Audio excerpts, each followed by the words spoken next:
In 3.5, we are going to learn how to do two-step equations, where there's more than one step, or two steps.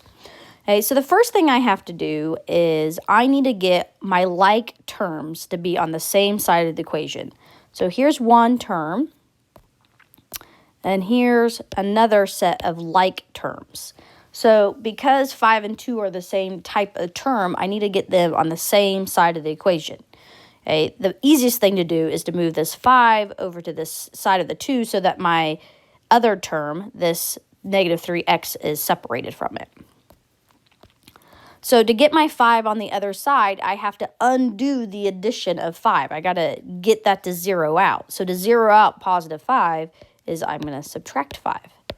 Okay, and then that would be 0, which just means they zero out. But because I did negative 5 on one side, I also have to do negative 5 on the other side. So now my equation reads negative 3x equals negative 3, because 2 plus negative 5, or 2 minus 5, is negative 3. So now I have both my separate terms on separate sides of the equation. So now I have negative 3 times x. Well, I got to get rid of that so that my x is just alone. My variable is completely separated. So right now I'm multiplying negative 3, so I'm going to divide by negative 3. Ooh, that was a crazy 3. I'm going to divide by negative 3 to cross those out. And I know if I divide on one side of the equation, I have to divide on the other side of the equation. So negative 3 divided by negative 3 is just 1. So x equals 1. Let's try that again with some fractions. So I have the term x divided by 8, and I have the term negative 1/2 and negative 7/2. So these are like terms. So I'm going to move this one over to this side of the equation. So right now it's a negative 1/2. So to make it zero out, I'm going to add 1/2 to both sides of the equation. And I'm going to have x over 8 equals, these cross out. So those cross out, so I don't have to worry about that. So now I have negative 7/2 plus 1/2, which would be negative 6/2.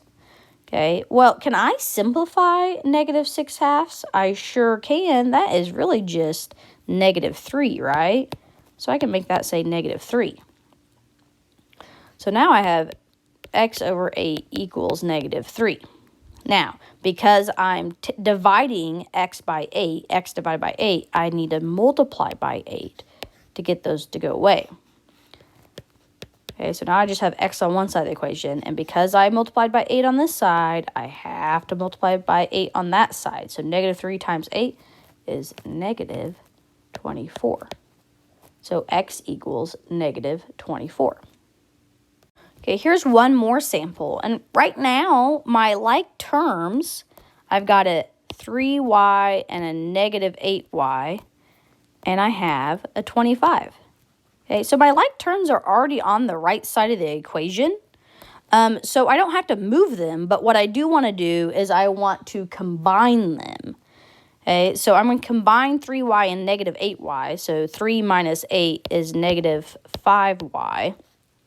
Equals 25. So if they're already on the same side of the equation, all you have to do is combine them. You don't have to move them. Okay, so now I just have negative 5y equals 25, and because I'm multiplying y times negative 5, I'm going to divide by negative 5 to get those to cross out, and I'm going to get y equals negative 5.